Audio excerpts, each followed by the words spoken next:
마태복음 13장 44절부터 50절까지의 말씀입니다. 신약 23면입니다. 우리 함께 읽겠습니다.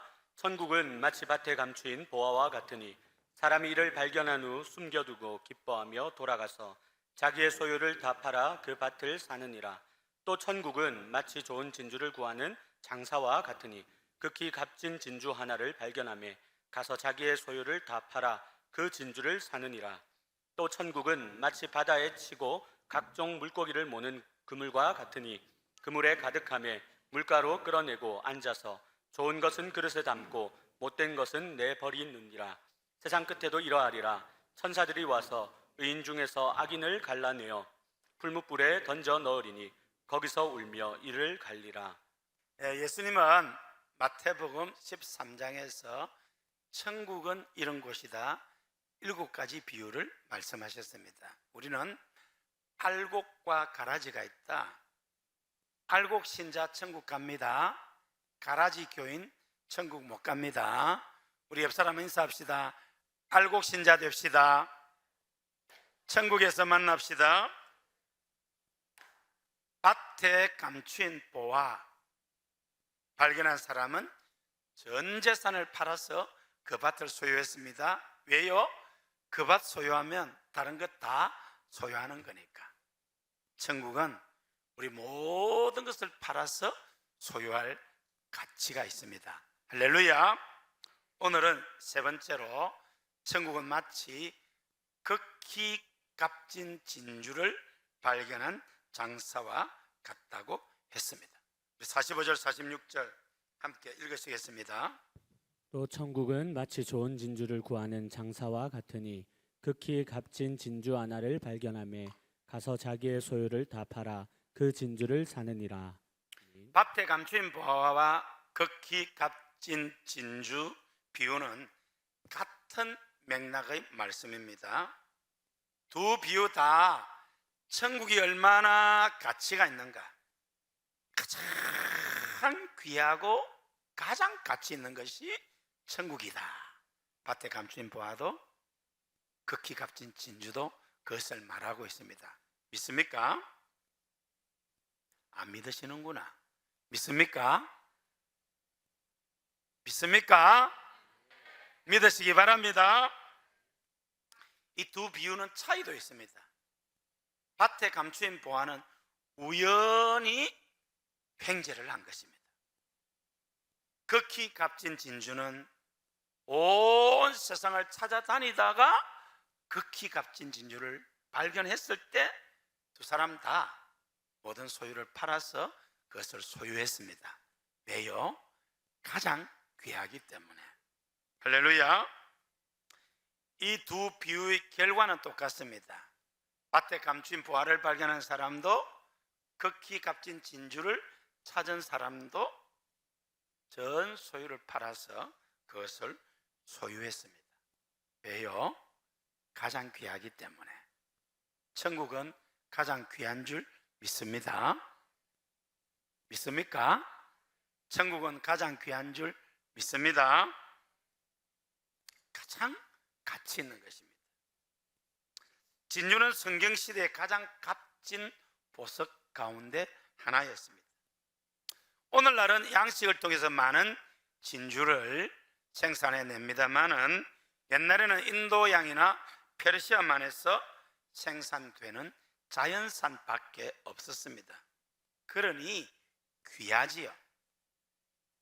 자연산 진주도 인공 진주도 만들어지는 과정은 똑같습니다. 진주 조개 안에 이물질이 들어가서 살을 깔고 고통 속에서 이 진주 조개가 진액을 분비하는데 그것들이 쌓여서 진주가 된다는 것입니다. 크기, 모양, 표면, 광택 등으로 진주의 등급이 결정되는데 좋은 진주일수록 원형에 가깝고 표면이 매끄럽고 광택이 난다고 합니다. 일반 사람들은 진주의 가치를 정확하게 분별하지 못하기 때문에 전문가의 감정을 거쳐서 가격이 결정됩니다. 오늘 본문에는 진주 장사가 급히 값진 진주를 발견하기 위해서 찾도록 열심히 노력했다고 기록하고 있습니다. 같은 진주라고 해서 가치가 같은 건 아닙니다. 천차만별입니다. 아주 고가의 가치가 있고 그냥 평범한 진주도 있습니다. 오늘날에는 웬만한 사람들이 다 진주를 살 수 있습니다만은 옛날에는 희소했기 때문에 왕족이나 귀족이나 아주 돈 많은 사람들만 그것을 살 수 있었습니다. 그래서 극히 값진 진주를 발견하면 부르는 것이 값이었습니다. 좋은 진주를 구하는 장사는 더 나은 가치를 추구하는 우리 인생을 이야기하는 것입니다. 인간은 가치를 알고 가치를 찾고 가치를 매기는 존재입니다. 우리 인생에 무엇이 더 가치 있는 것일까요? 예를 들어서 우리 집에 화재가 났습니다. 자, 여러분의 집에 많은 물건들 가운데 이제 내가 꼭 위험을 무릅쓰고라도 가져와야 할 물건, 그것들은 가치가 있는 것입니다. 그러나 건지면 좋지만은 어쩔 수 없이 못 건진다면 불에 타도 상관없는 것, 그것은 가치가 없는 것일 것입니다. 화재가 났는데 금방 산 가전제품이나 가구를 꺼내 오려고 한다면 어리석은 사람이겠지요. 집문서, 보석, 현금 같은 것을 들고 나와야 할 것입니다. 그리고 이것들보다 더 귀하고 가치 있는 것은 생명입니다. 병든 가족이 있다든지 어린 자녀가 있다면 생명을 걸고라도 그 불구덩이에서 건져내어야 할 줄로 믿습니다. 왜요? 가장 귀하기 때문입니다. 우리 인생도 마찬가지입니다. 우리는 언젠가 이 세상을 떠날 것입니다. 단 한 사람도 이 세상을 떠나지 않는 사람 없습니다. 자, 이 세상을 떠나면은 천국 가느냐 지옥 가느냐 둘밖에 없습니다. 지옥은 절대로 가서는 안 됩니다. 다 천국 가야 됩니다. 여러분, 우리가 이 땅을 떠날 때에 천국을 가야 되는데, 여러분, 우리가 이 세상 떠날 때에 내가 어떤 학력의 소유자다, 그게 소용이 있을까요? 내가 어떤 권력을 가졌다, 내가 얼마나 많은 돈과 재능을 가졌다, 우리가 이 세상에서 살아가는 데에 자랑할 만하고 도움이 될 만한 것들, 아무 도움이 안 되는 것입니다. 맞죠? 우리가 이 세상 떠날 때에 천국 돈으로 못 갑니다. 있습니까? 권력으로 못 갑니다. 미모로 못 갑니다. 나이로 못 갑니다. 재능으로 못 갑니다. 이 세상 어떤 것으로도 갈 수 없습니다. 천국 가는 유일한 길은 예수 그리스도 십자가밖에 없습니다. 그래서 예수님 믿는 것이 가장 가치 있는 것입니다. 왜요? 예수 믿지 않고 천국 갈 사람이 아무도 없기 때문입니다. 본문에서 진주장사가 찾아낸 최후의 값진 진주, 그게 뭘까요? 바로 천국입니다. 밭에 감춘 보화가 뭡니까? 천국입니다. 여러분, 알곡 신자가 되어야 천국 갈 수 있습니다. 알곡 신자 되시기를 바랍니다. 천국에서 만날 수 있기를 바랍니다. 극히 값진 진주를 발견하면, 밭에 감춘 보화를 발견하면 그것을 소유하기 위해서 전 재산을 팔아 그것을 사야 합니다. 우리가 천국을 발견했습니다. 천국을 소유하기 위해서 예수를 구주로 주님으로 영접하고 다 가지고 주만 따라가야 할 줄로 믿습니다. 최고의 가치를 발견하면은 이전에 중요하게 여겼던 가치는 버려야 합니다. 다른 말로 하면 가치의 교환입니다. 쉽게 자동차를 예를 들겠습니다. 어떻게? 제가 최초로 자동차를 소유한 것은 제가 마산에 있을 때에 우리 장로님이 개인 택시 운전을 하셨어요. 프레스토. 그걸 가지고 하시다가 이제 장로님이 개인 택시를 인정받아서 새 차를 샀습니다. 근데 장로님이 차를 갖고 있기 때문에 그 차를 저한테 선물로 주셨습니다. 제가 차가 없다가 그 차를 타니까 굉장히 편하고 좋았습니다. 그런데 새 차가 생겼습니다. 자, 그러면 그 오래된 택시 영업하던 폐차 직전의 그 차 당연히 버리는 것입니다. 왜요? 더 좋은 가치가 있는 차가 있기 때문입니다. 그렇죠? 우리가 인생을 살아가는 데에 좀 더 가치가 있는 것들이 많이 있습니다. 옷도 좀 더 가치가 있는 것, 인생의 여러 가지 부분이 좀 더 가치가 있는 것들이 있습니다. 그러나 가장 귀한 가치는 천국입니다. 믿음입니다. 할렐루야. 성경에 보면은 가장 귀한 가치를 발견한 사람들이 그 가치를 내 것으로 삼기 위해서 주님을 따른 삶을 기록하고 있습니다. 믿음의 영웅들이라고 하지요. 믿음의 조상 아브라함, 그는 75세에 하나님을 만났습니다. 하나님의 부르심 앞에 모든 것을 버려두고 본토 친척 아비집을 떠났습니다. 갈 바를 알지 못하고 갔습니다. 왜요? 가장 가치 있는 약속의 삶으로 하나님이 인도하시기 때문에 그 약속의 주인공이 되기를 원해서 떠났습니다. 그래서 하나님의 자녀가 되었고 믿음의 조상이 되었고 축복의 통로가 되었습니다. 할렐루야. 가장 위대한 그리스도인으로 일컬어지는 사도 바울, 그는 자랑할 것이 많은 사람이었습니다.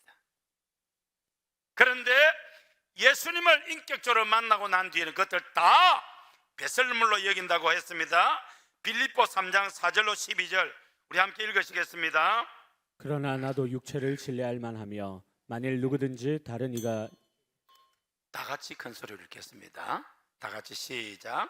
그러나 나도 육체를 신뢰할 만하며 만일 누구든지 다른 이가 육체를 신뢰할 것이 있는 줄로 생각하면 나는 더욱 그러하리니 나는 8일 만에 할례를 받고 이스라엘 족속이요 베냐민 지파요 히브리인 중에 히브리인이요 율법으로는 바리새인이요 열심으로는 교회를 박해하고 율법의 의로는 흠이 없는 자라.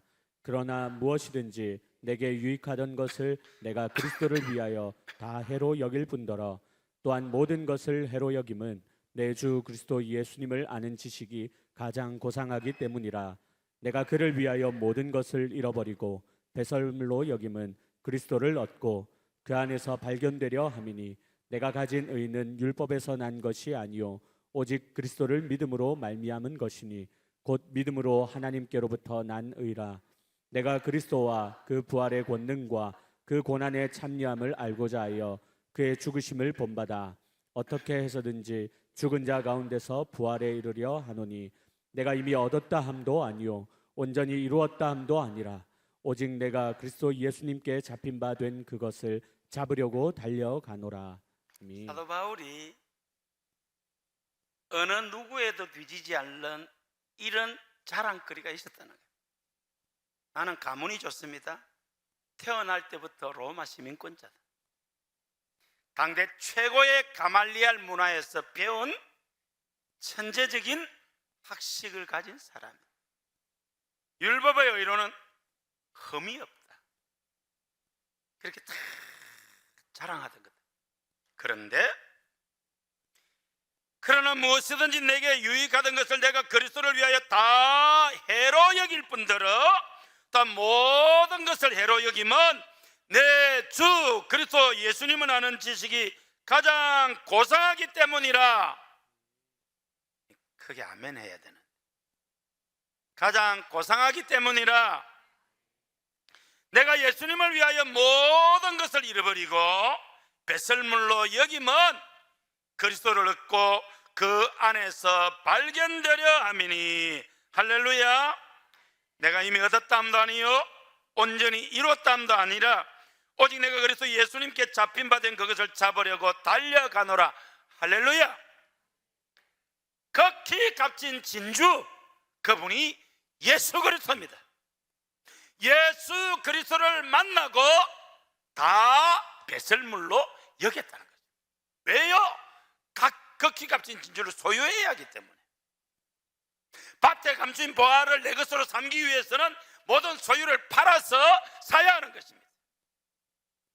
이 사도 바울이 그 이후의 삶이 얼마나 많은 고난과 역경이었습니까? 죽을 고비를 수없이 넘겼습니다. 그러나 바울은 천국의 영광을 바라보며 고백합니다. 로마서 8장 17절 18절 읽으시겠습니다. 자녀이면 또한 상속자 곧 하나님의 상속자요 그리스도와 함께한 상속자니 우리가 그와 함께 영광을 받기 위하여 고난도 함께 받아야 할 것이니라. 생각하건대 현재의 고난은 장차 우리에게 나타날 영광과 비교할 수 없도다. 우리가 믿음의 길을 가는 데 고난과 역경과 핍박과 환난이 있다는 것입니다. 그러나 우리가 예수님과 함께 하늘의 영광을 얻기 위하여 고난도 함께 받아야 할 것이라 생각하는데 현재의 고난은 장차 우리에게 나타날 영광과 좋게 비교할 수 없도다. 할렐루야. 이 바울의 고백이 여러분의 고백되기를 주의 이름으로 축원합니다. 베드로, 안드레, 야고보, 요한, 예수님이 맨 처음 부르신 제자들입니다. 그들은 예수님의 제자가 되기 위해서 모든 것을 버렸습니다. 그 엄청난 물고기 다 버렸습니다. 그물도 버렸습니다. 배도 버렸습니다. 부모 형제도 버리고 나를 따라오너라 내가 너희로 사람을 낚는 어부가 되게 하려는 말씀에 순종하여 쫓아갔습니다. 역사상 가장 위대한 어부, 가장 유명한 어부, 비록 고난과 순교의 제물이 되었지만은 하나님 나라의 별과 같이 빛나는 하나님의 사람들이 되었습니다. 할렐루야. 천국을 얻은 것입니다. 모세는 대제국 이집트의 왕자였습니다. 이제 조금만 있으면 내가 대제국 이집트의 왕이 됩니다.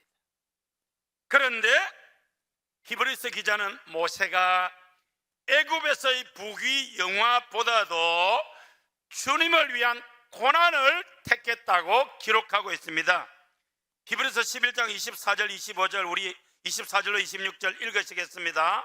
믿음으로 모세는 장성하여 바로의 공주의 아들이라 칭함받기를 거절하고 도리어 하나님의 백성과 함께 고난받기를 잠시 죄악의 낙을 누리는 것보다 더 좋아하고 그리스도를 위하여 받는 수모를 애굽의 모든 보화보다 더 큰 재물로 여겼으니 이는 상 주심을 바라봄이라.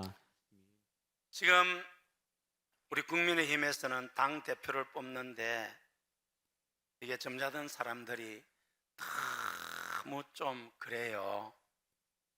당 대표가 된들 뭐 그렇지 않겠어요?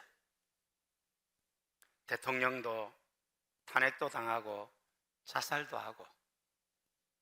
여러분, 오늘 우리가 그렇게 추구하는 맹문대 의사, 판사, 검사, 재벌, 연예인 뭐 어떻고 저떻고 다 된들 다 쓰레기입니다. 쓰레기 아닌가? 다 배설물입니다. 배설물이라도 한번 만져보고 싶으세요? 다 배설물입니다. 근데 모세는 그 정도가 아닙니다. 그냥 대제국 이집트의 인자입니다. 조금 있으면 내가 대제국 이집트의 왕이 됩니다. 그런데 그들 다 버리고 그리스도를 위하여 받는 수모를 애굽의 모든 보화보다 더 큰 재물로 여겼으니 이는 천국 상 주심을 바라봄이라. 할렐루야. 사랑하는 성도 여러분, 극히 값진 진주는 모든 소유를 팔아서라도 사야 합니다. 밭에 감추인 보화는 전 재산을 팔아서라도 사야 합니다. 극히 값진 진주는 천국입니다. 내 모든 것을 들여서라도 천국을 소유해야 합니다. 예수님을 믿어야 합니다. 예수 십자가를 져야 합니다. 예수 십자가 외에 자랑할 것이 없어야 합니다. 할렐루야. 요즘 우리 사회는 돈이면 다 된다는 생각을 하고 있습니다. 어르신들이 하는 말씀입니다. 자식도 필요 없다. 늙으면 돈이 있어야 된다. 돈이 있어야 죽는 날까지 보살핌을 받는다. 어느 정도 맞는 말입니다. 요즘 세상이 너무 고약해가지고 이렇게 돈 있는 분하고 없는 거하고 너무 차이가 나는 것 같아요. 근데 우리 어르신들 기억하세요. 돈으로도 천국 못 갑니다. 아멘입니까? 나이로 천국 못 갑니다. 권력으로 천국 못 갑니다. 지식으로 천국 못 갑니다. 재능으로 천국 못 갑니다. 이 세상에 보암직도 하고 먹음직도 하고 탐스럽게 한 여러분이 쌓았던 그 모든 것들로도 천국 못 갑니다. 천국은 오직 예수 그리스도로만 갈 수 있습니다.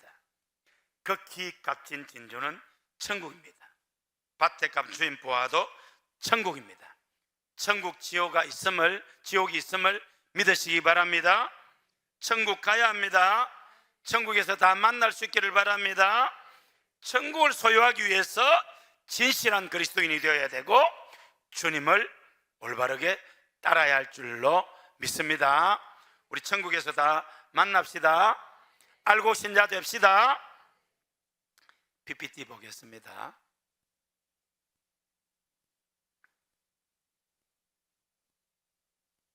고성준 목사님, 제가 얼마 전에 소개했습니다. 저분 부모님이 다 서울대학교 수학과 교수입니다. 본인도 서울대학교 수학과를 나오고 자기 사모는 서울대학교 수학교육과를 나왔답니다. 국비장학생으로 미국 버클리 대학에 가서 수학 박사가 됐습니다. 여러분, 서울대학, 내 자녀가 서울대학 갈 수 있다면, 여러분 자녀가 서울대학 간다면 좋겠죠? 아니구나. 예. 서울대학 간다면 좋겠죠? 예. 서울대학 보내기 위해서 우리 김철봉 목사님 자기 아들 서울대학 영어교육과 나왔거든요. 목사 됐습니다.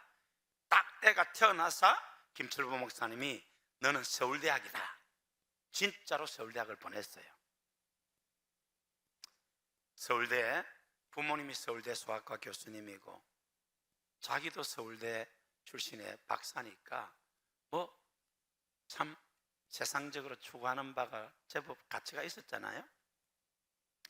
근데 미국에서 박사과정 공부할 때 어느 날 아프리카 선교사님이 선교 보고하는데 저 삶이 진짜라는 겁니다. 그래서 귀국했습니다. 국비 장학금을 받았기 때문에 의무 교육을 하고 수원에 교회를 개척했습니다. 여러분, 교회를 개척하면 그냥 되는 게 아닙니다. 교회가 그냥 되는 게 아닙니다. 여기 우리 은퇴 원로 목사님 사모님들 많이 계시지만은 정말 평생을 목회하시면서 얼마나 힘드셨는지 모릅니다. 근데 가장 귀하다는 겁니다. 할렐루야. 왜요? 천국 상급과 면류관이 있기 때문입니다. 저분은 우리 교회와 함께 실크로드 포럼 구소련 실크로드 지역을 복음하기 위해 함께 수고하고 헌신하는 분입니다. 부부가 한의사입니다. 그런데 한의사는 사모님한테 맡기고 자기는 심심하면 그냥 온 세계로 다니면서 중국 그 대학생들 전도해서 세계 선교하려고 하는 분입니다. 아주 참 저는 이번에 제가 돈 한 푼 안 주고 이렇게 갔다 왔습니다. 이 CMI 선교사님들은 정말 극히 값진 진주를 발견하고 인생을 헌신한 분들입니다. 한 260명 모였거든요. 고덕현 선교사 예수 안 믿는 사람입니다. 그런데 고려대학교 영문학과 장학생으로 들어갔습니다. 고려대학교 영문학과 장학생이면 굉장하잖아요. 그런데 예수를 믿게 되었습니다. 그러면서 내가 누구를 보면 누가 우리를 위하여 일하러 갈고, 그 하나님의 부르심 앞에 리투아니아에 가서 평신도 자비랑 선교사로 얼마나 헌신적으로 했는지 모릅니다. 그러다 우리 교회에 와서 우리 고려신학대학원을 거쳐서 이렇게 지금 선교사로서 잘 살아가고 있습니다. 할렐루야. 저 가운데 계신 분도 극히 값진 진주를 발견하고 모든 것을 던진 분입니다. 연세대학교 상대를 졸업하고, 여러분 상대는 영세대 상대가 굉장하잖아요. 근데 이분이 극히 값진 진주를 발견하고 주님의 부르심 앞에 선교사로 헌신하여 독일에 평신도 자비랑 선교사로 갑니다. 여러분 자비랑 선교가 얼마나 힘듭니까? 머리가 있으니까 독일 의사가 되었답니다. 독일 의사가 되어서 열심히 하다가 미국으로 하나님이 보내는데, 미국에서 또 한의학을 공부해가 한의사가 됐어요. 저런 사람은 좀 불공평한 것 같아요. 이게 상대에 독일 의사에 또 뭐 미국 한의사에, 부부가 한의사인데요, 부부가 저 수련회 왔더라고요. 제가 지금 팔이 어깨가 아파가지고 한 2달 고생하고 있는데 한 번 딱 맞으니까 좋아지더라고요. 4번 연속으로 맞았습니다. 저분들이 연대 상대 졸업하고 한국에서 편하게 살 수 있는데 극히 값진 진주를 발견하고 선교사로 헌신해서 독일에 갔습니다. 그리고 지금 부부 한의사로서 평일에는 환자를 돌보고 주일에는 또 교회를 하고 목사로 선교사로, 할렐루야. 저 통역하는 분도 아주 대단한 우리 믿음의 가문입니다. 의사고 의대 교수입니다. 이번에 이제 통역하셨는데요, 제일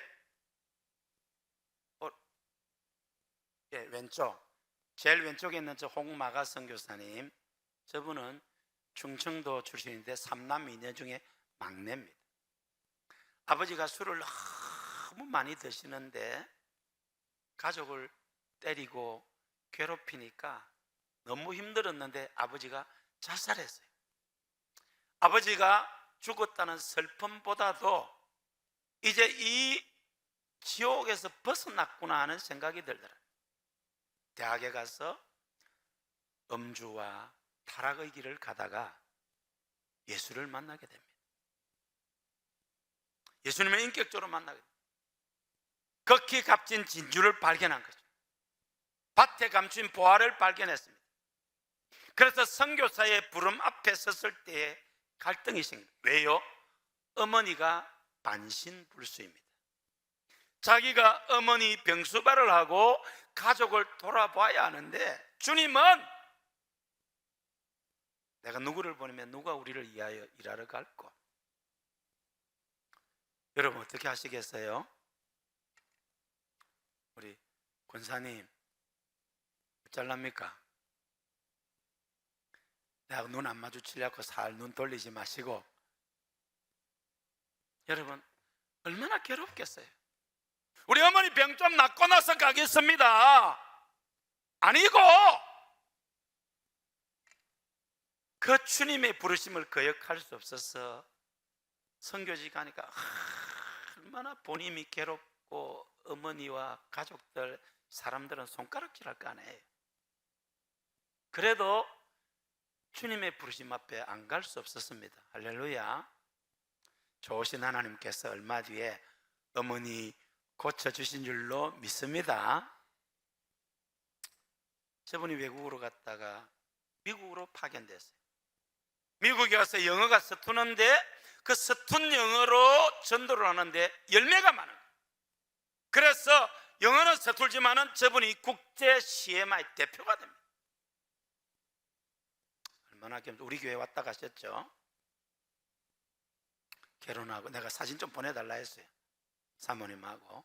그렇게 해서 미국에 가서 이제 30년간 교회를 하고 은퇴하고 난 뒤에도 말레이시아인가 미얀마인가 그 장애인 찾아가서 이렇게 하고 한다고 합니다.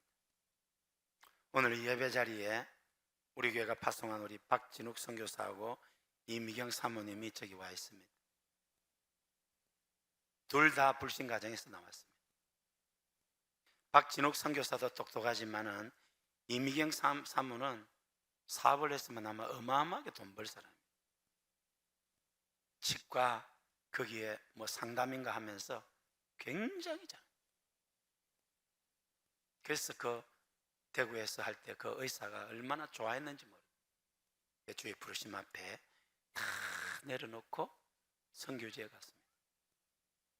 박진욱 선교사 절에도 고신대 영문학과 수석 1회 장학생으로 학사장교로 세상에서 제법 잘 나가다가 주님의 부르심 앞에 다 내려놓고 천국 가서 지금 중국에서 사역하고 있습니다. 다 추방됐는데 하나님께서 남겨두셨습니다. 뜻이 있는 줄로 믿습니다. 사랑하는 성도 여러분, 우리는 극히 값진 진주를 발견한 사람들입니다. 극히 값진 진주를 발견하면 모든 것을 팔아서라도 사야 합니다. 밭에 감추인 보화를 발견했으면 전 재산을 팔아서라도 사야 합니다. 왜요? 그것이 가장 귀하고 좋기 때문입니다. 할렐루야. 온 세상 그리스도인들의 사랑을 받는 찬송, 주 예수보다 더 귀한 것은 없네. 우리 한번 부를 텐데요. 여러분, 이 찬송이 나오게 된 배경이 있습니다. 조지 베벌리 쉬어라는 청년, 천재적인 음악의 재능을 가졌는데 1920년대 미국 대공황으로 인해서 대학을 중퇴하게 되었습니다. 그래서 가수가 되려고 시카고의 방송국에 응시를 했는데 1,500명의 경쟁을 뚫고 가수가 되었습니다. 방송국 가수가 되었습니다. 이제 내일이면은 방송국 선발 가수가 되어서 이제 명예와 돈이 눈앞에 펼쳐지는데 그 어머니가 믿음의 사람이었습니다. 아들이 이제 명예와 부를 쫓아서 가는 건 좋은데 믿음을 잃어버릴까 봐서 내일이면은 가수의 길을 떠나는 아들을 불러놓고, 아들아, 엄마가 지난 10년 동안 지인이 준 시가 너무 좋아서 늘 암송하는데 너도 한번 이 시를 읽어보아라 하고 던져주었습니다. 그것이 바로 주 예수보다 더 귀한 것은 없네. 이 세상 부귀와 바꿀 수 없네. 이 세상 명예와 바꿀 수 없네. 이 세상 행복과 바꿀 수 없네. 이 찬송입니다. 그 시를 받아본 순간 영감이 떠올라서 작곡을 합니다. 그것이 바로 오늘 우리가 부르는 찬송가 94장 주 예수보다 더 귀한 것은 없네 찬송입니다. 그 다음날 시카고 방송국에서 전화가 왔습니다. 하루 전에만 왔더라도 가수의 길을 갈 것인데 그날 밤 어머니의 권고와 성령의 인도함을 따라서 극히 값진 진주를 발견한 이 조지 베벌리 쉬아는 다 내려놓습니다. 저는 하나님 주신 이 음악적인 재능을 주님을 위해 쓰겠습니다 라고 거절합니다. 빌리그람 전도협회 단원이 되어서 빌리그람 목사님과 함께 온 세상을 다니면서 찬양을 합니다.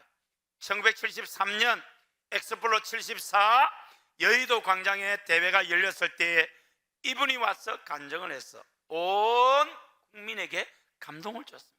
1970년대, 80년대, 90년대 우리 한국 교인들이 제일 좋아하는 찬송이 이 94장이었습니다. 우리 가사를 생각하시면서 기도하는 마음으로 약간 빠르게 한번 불러보시겠습니다.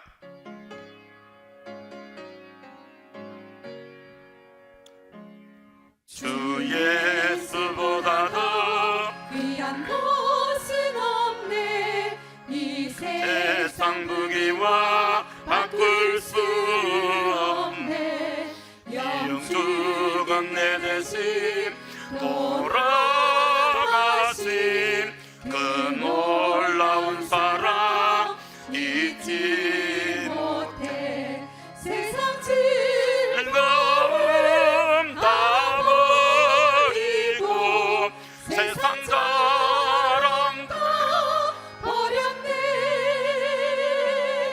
주 예수. 여러분 가사를 생각하시면서 귀한 기도하는 것은 마음으로 없네. 찬송합시다. 예수밖에는 없네. 주 예수보다 더 귀한 것 뭐가 있겠습니까? 이 세상 명예와 바꿀 수 없습니다. 이전에 즐기던 세상 일도 주 사랑하는 마음 뺏지 못해 세상 즐거움 다 버리고 세상 자랑 다 버렸네 주 예수보다 더 귀한 것은 없네 예수밖에는 없네 주 예수보다 더 귀한 것은 없네 이 세상 행복과 바꿀 수 없네 유혹과 핍박이 몰려와도 주 섬기는 내 마음 변치 않아 세상 즐거움 다 버리고 세상 자랑 버렸네 주 예수보다 더 귀한 것은 없네 예수밖에는. 반주 계속해 주시고요. 우리 말씀을 생각하시면서 또 가사를 생각하면서 우리 함께 기도하겠습니다.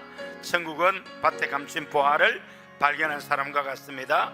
극히 값진 진주를 발견한 장사와 같습니다. 모든 소유를 팔아 다 샀습니다. 주 예수보다 더 귀한 것 없습니다. 우리 주님 승우를 부르고 기도하겠습니다. 주여